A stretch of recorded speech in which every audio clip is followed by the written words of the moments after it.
Hey there, opera fans. I'm Eric Teague. My pronouns are he, him, his, and I'm primarily a costume designer. You may have seen some of my work in different houses around the US, but, fun fact, I'm also a trans man. Ever wondered how alternative identities thrive in the opera world? As someone who makes art for his living, I wanted to explore that question the best way I knew how by talking to some folks. On this show, I'll speak with other artists who exist under the rainbow umbrella and talk about life, work, and what makes us shine the brightest. So now I'm wearing a new hat as your host for Come As You Are, the podcast that goes beyond the curtain with our industry's amazing artists from the LGBTQ plus community and our allies. Think of this as a virtual coffee hour with some fascinating people whose work you've heard or seen in your favorite shows. Whether singers, directors, technicians, or designers, the thing that we share in common is that we all defy the gender expectations often associated with our industry. So grab yourself a cup and join us for a good story. Today on our program, I have the joy of interviewing a groundbreaking star who has taken the opera world on her meteoric trajectory. You may have heard her sing across Europe and the United States and the rest of the world, honestly, but notably in her groundbreaking performance in the title role of Don Giovanni with the Tulsa Opera and in starring in her documentary film, The Sound of Identity. The history-making, international Heldenbaritonisten, Lucia Lucas. Welcome to the program. Hi. I'm just a person. I'm just a person trying to make some art. That's all. How are you? I'm doing great. I'm excited to sit down and have a chat with you. It's always a good time. Party, party. So thanks so much for joining us today. Here at Come As You Are, we like to introduce our identities and orientations up top. So, for example, I'm your friendly neighborhood trans man and I use he, him pronouns. How about you?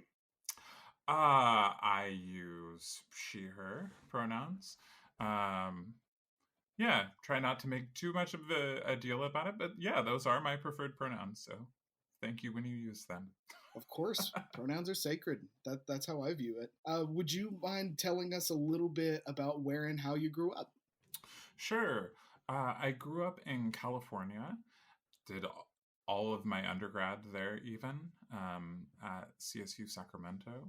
And then eventually in 2005, I went to Chicago for my master's and my artist diploma before I went to Germany, which is where I've been for, well, since 2009.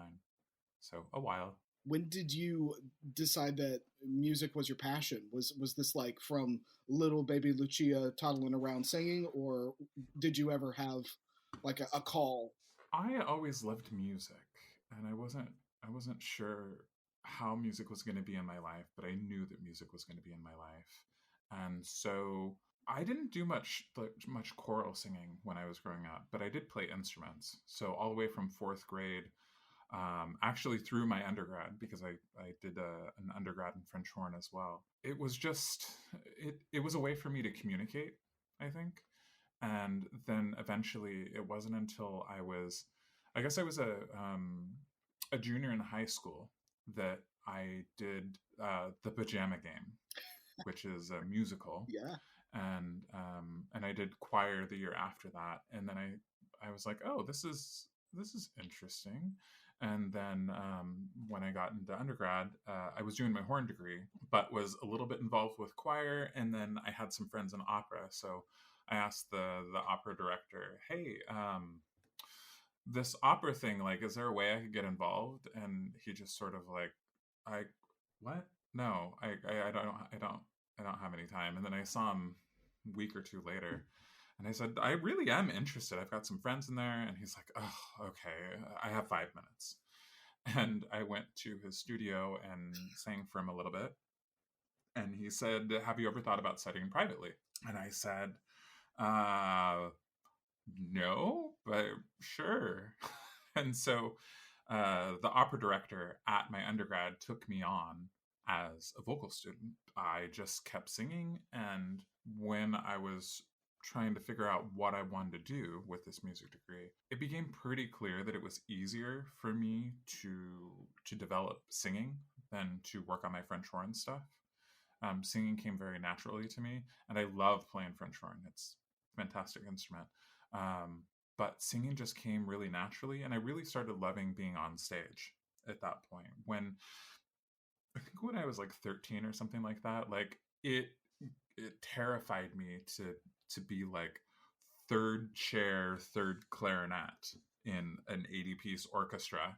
Um, but eventually I just somehow became more and more confident and comfortable on stage. And I don't know, growing up, I think that I just wasn't a really good communicator, and being on stage so much, I developed um, I developed those communication skills, and now I really enjoy talking, and um, even in like a public setting, and that doesn't bother me anymore. And of course, I don't have any stage fright anymore.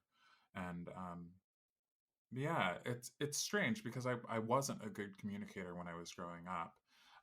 My parents are not from a musical background. It's kind of strange how I ended up in this. Um, but I really do enjoy being on stage, and I really do enjoy the profession of being a professional musician, professional opera singer. When talking about identity and specifically a transgender identity, I like to say that there are at least 25 things more interesting about me to list before you hit on the fact that I'm trans. Absolutely. I wondered about your perspective on that because you inhabit this very public figure of a transgender opera singer, and I wondered if that can become difficult to uphold that kind of pressure. Well, I mean, I guess that's kind of a couple different things. Yeah. Yeah, I hope that being trans is not one of the most interesting things about me. Yeah, I don't think about being trans. My wife doesn't think about me being trans. We did our taxes the other day. Me being trans didn't have anything to do with it. Um, like there's there's so many things in life where that doesn't have anything to do with anything.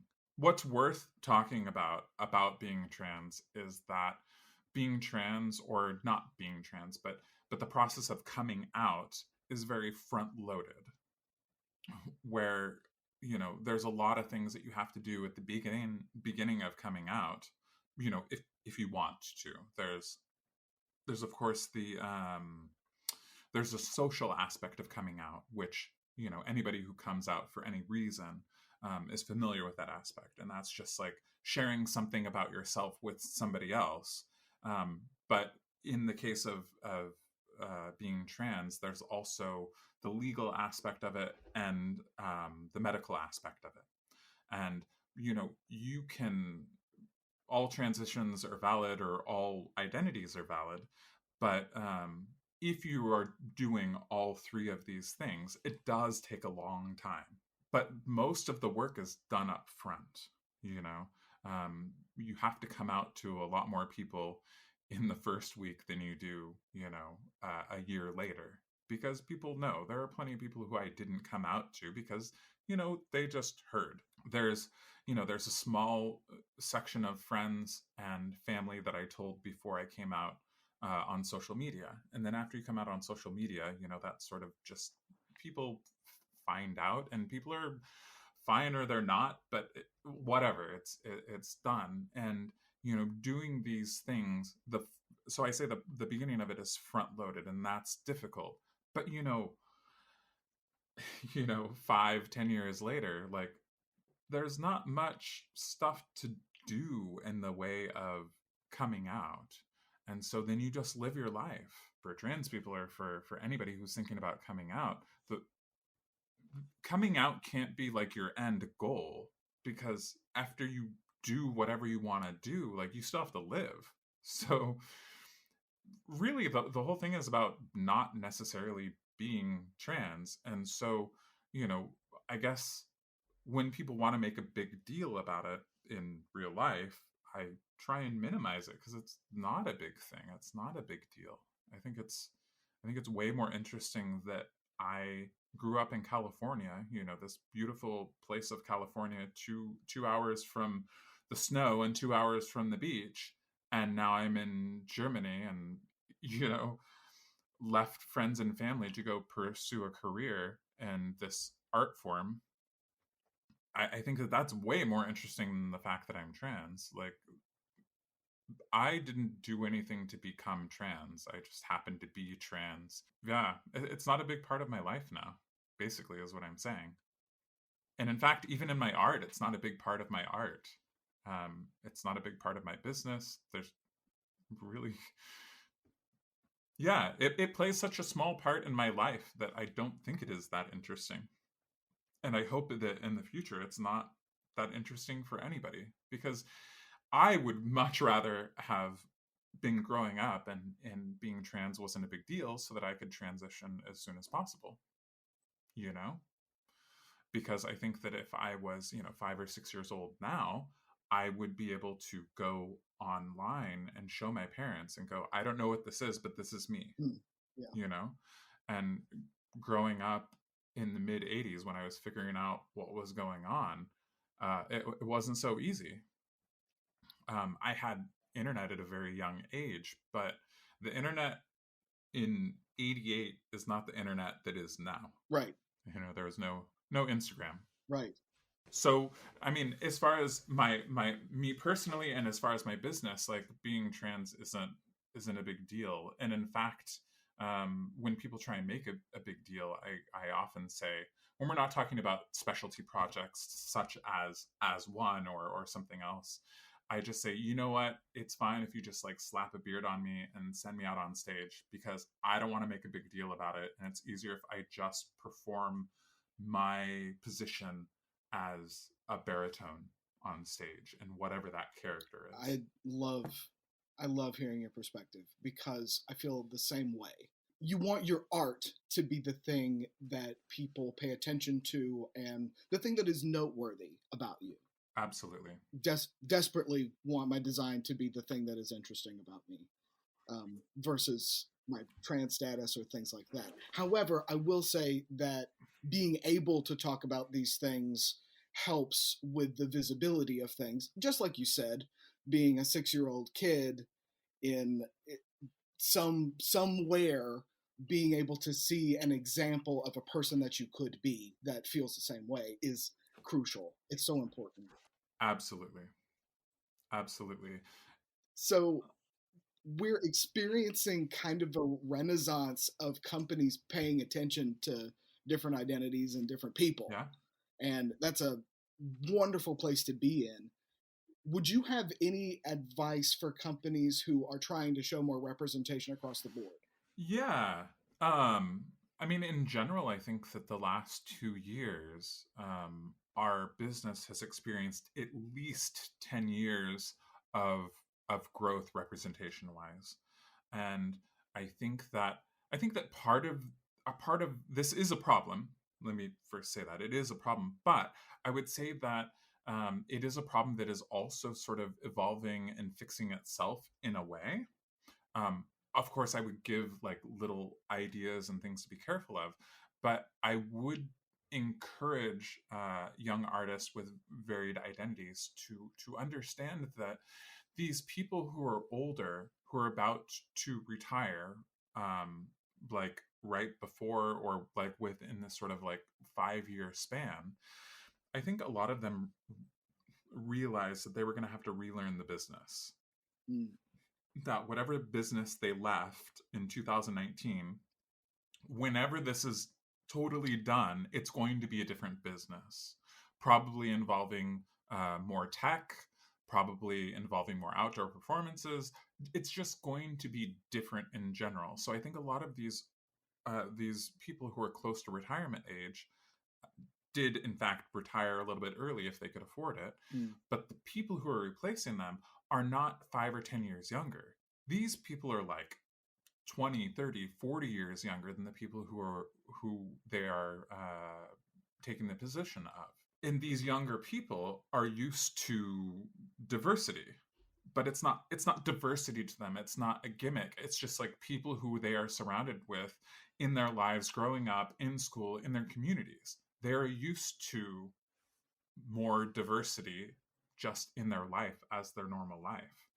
So in that respect, they don't have a problem with hiring somebody who's not, what they saw on stage 30 years ago at the beginning of their career, because the beginning of their career is now. They're getting their position of power now. And Yeah. they, and if it looks not diverse enough to them, they're going to see it right in front of them, and they're going to go, this isn't my community. This isn't how I live. This isn't representation of who I think should be on stage. And so we're seeing places just get more diverse automatically, because we have these people who they want that on their stage just naturally. They don't have to try. They don't have to make initiatives about adding specific spots. It just happens. Now, if that work is not being done, if it's not being fixed, yeah, try and diversify the people on stage. Try and diversify your core, your orchestra, your administration. Yeah, absolutely. Develop these spots, and if you don't find the talent out there, curate your own talent. You know, find find find people who you can train. This is also Mm. something you can do. Um, and if you're looking for a very, very specific, like, layered identity, like an intersection of a lot of different identities, put out a casting call for it. I'm like stage talent and stuff. Put out a casting call, because Yeah. there might be multiple people who would be great for that. Sometimes people just think, oh, maybe this opportunity isn't for me. But if you specify something and somebody comes across and they're like, wow, this looks perfect for me, you can bet that they're going to be pretty excited about this. And they're probably going to give a pretty good audition. And you're going to be really excited if you find them. Totally. I would have felt the same way if I saw a design brief somewhere that had that wanted a bunch of intersectional identities together in one package to do some art that had that kind of lens to Right. it. Absolutely. One thing that I was going to say is, coming from California and then going to Chicago, that was something that really sort of broke apart what my weekly life looked like. The friends that I saw, the family that I saw, and then also going to Germany, that also Mm. broke things up more too.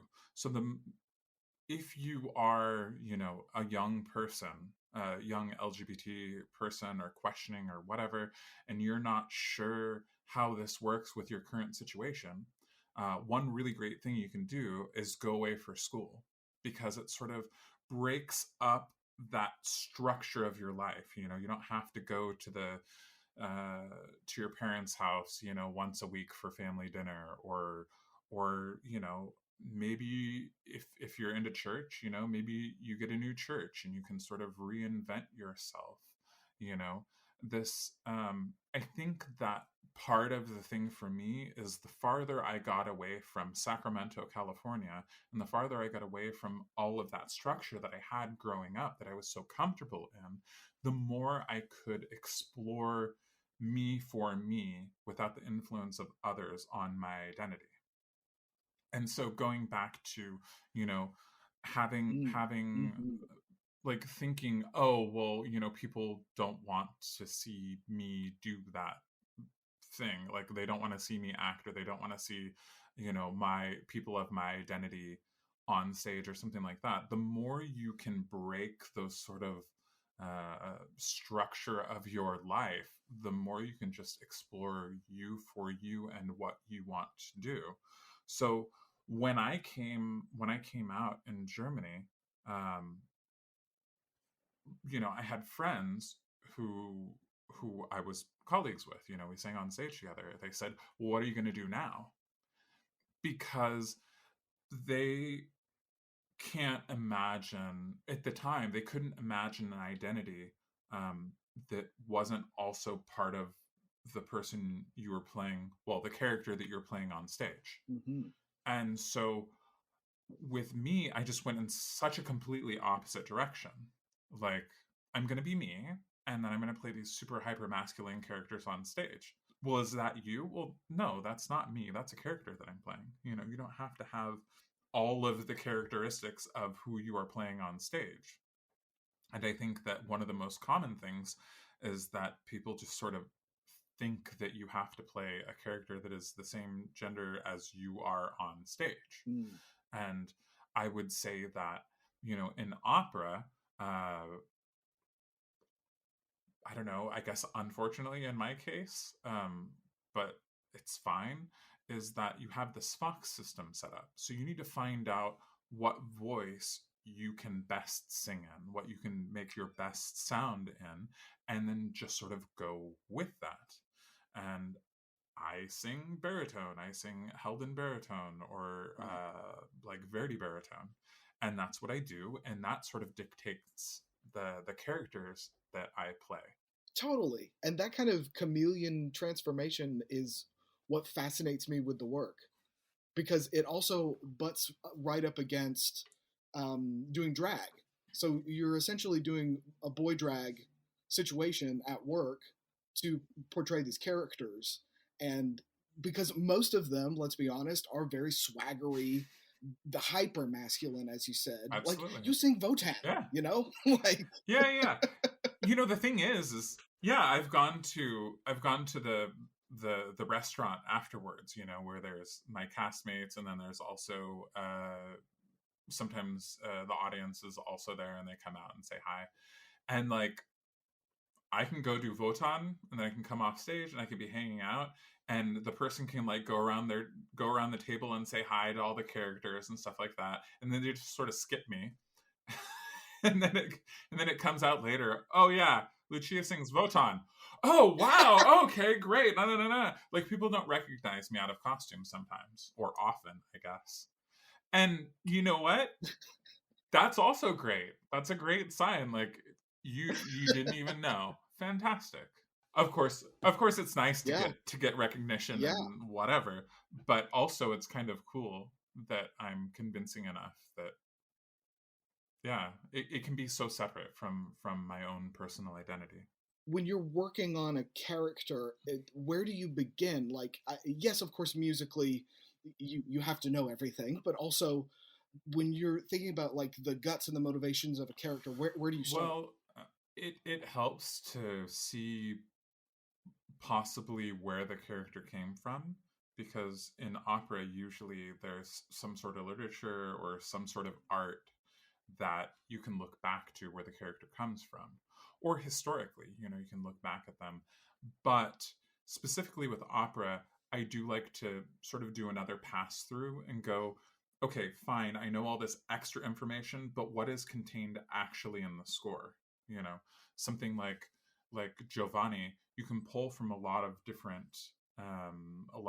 art pieces and variations of Don Juan, but you also need to look at that libretto and see what is said inside of that, and you have to sort of go with that, um, and not try and like meld a bunch of different things. You want to look at that structure and see not what you can do within that structure, but where sort of the coloring lines are, um, so that you can do as much as possible. You can fill in that as much as possible and not look at it as sort of a constraint thing.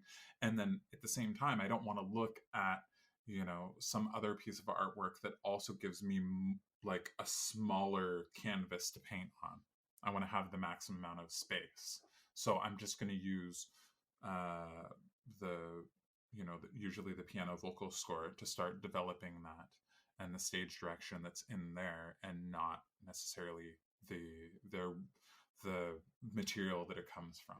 I mean, I have an article about how to learn a role that I have on my website. It used to be on my blog, now it's on my website, and it says the actual steps of learning a role, which is speaking through the text 25 times, speaking in rhythm 25 times, and then singing it 25 times. And usually it's ready for staging at that point.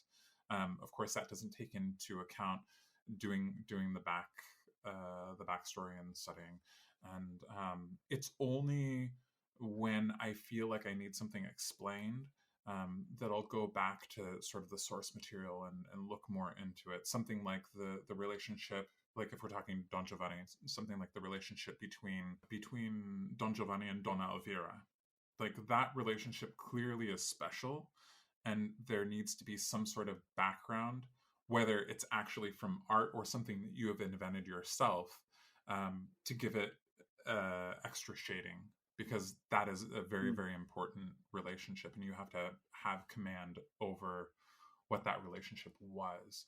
Or something in the case of As One, like it's very helpful to go watch Prodigal Sons and know what Kimberly Reed has gone through, and what she's chosen to share in various interviews or social media or whatever it is.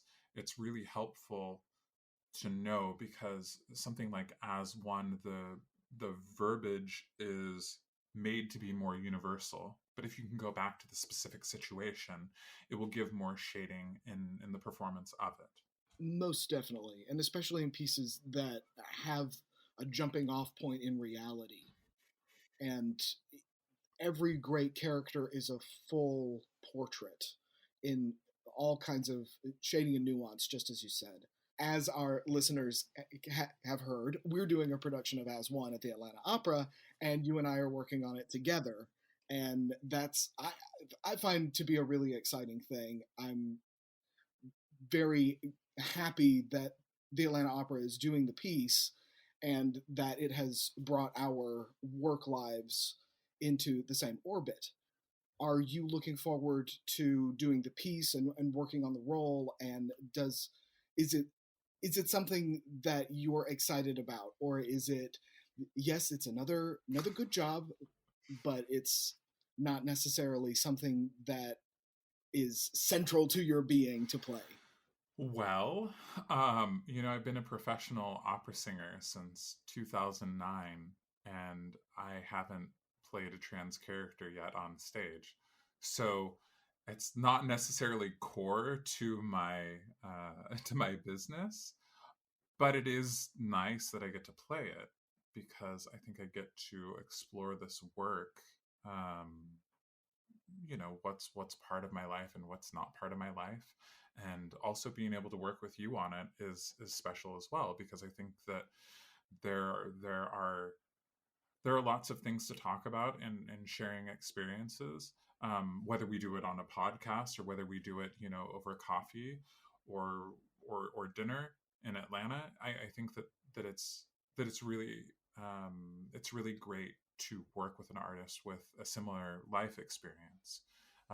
As for the piece, I think there's a sort of universalness of it. I think it's meant to appeal to people, people that are have moments of happiness in their life, people who are scared at one point in their life. I think that it's meant to take moments of the trans experience and tell people, hey, we experience these things. We experience being scared. We experience finding out about something, being excited about something. The library scene, when Yeah. I hate labels in general, but it is a great way when you can go, yes, this is sort of part of me. This is sort of part of me, and then you can find what you're looking for. But I think that all of these scenes are sort of universal scenes, whether it's about the trans experience or not. We're talking about trying to fill a role that somebody else has set out for you. Yep. I think that everybody can identify with that. Mm-hmm. Your parents wanted you to be an engineer, and in my case, like back when I was in school, in music school, my dad was like, why can't you just be an engineer? And it's like, that didn't have anything, that was way before I came out. It didn't have anything to do with that, but like it was fulfilling an expectation of your family. or of your friends or something like that. These are universal experiences. And I think that that's something that this particular project does really, really well, is talk about the universality of all of these experiences. So we've had a pretty awesome conversation today, I must say. But to wrap things up, I like to keep things a little human. And so I want to ask, what kind of music are you listening to just for fun? Like things I'm not working on, you mean?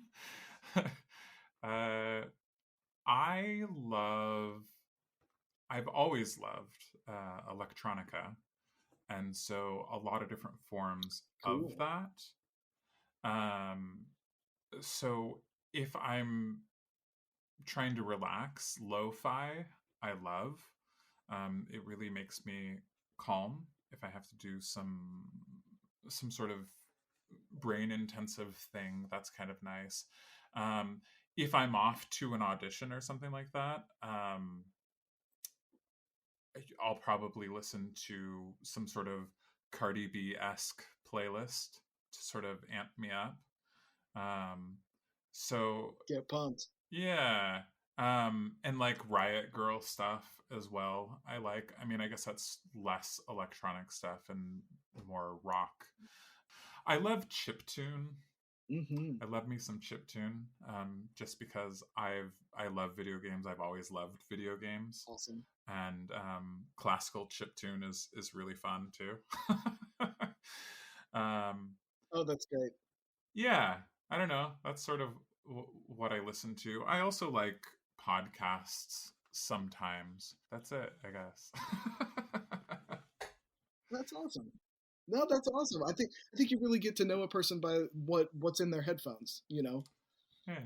So that's cool. Are there any upcoming pieces that you'd like to tell us about? I'm making my Met debut on March 2nd. Kind of excited about that. Yeah, coming up. Congratulations! Thank you. Coming up pretty soon. Pretty excited about it. Um, and then I do Giovanni in Canada, my Canadian debut. And then I do another string quartet opera in somewhere in Holland, I think. And then I'm in Atlanta. So Awesome. busy, busy, busy. Well, I want to thank you so much for being on the show today. I really deeply appreciate you taking the time because you are a super busy human and it's an honor to talk to you. My pleasure. So, thanks for being on the podcast. Thank you. Yeah. And if you, our audience, would like to keep up with Lucia, you can check out her work, social media, and her film, The Sound of Identity, at lucialucas.com. You can also see my design work at my site, ericteaguedesign.com, and Opergeist on Etsy and Instagram. A huge thanks goes out to the team at the Atlanta Opera for making this podcast possible. And as always, y'all means all, so come as you are and your spotlight is waiting. Bye, y'all.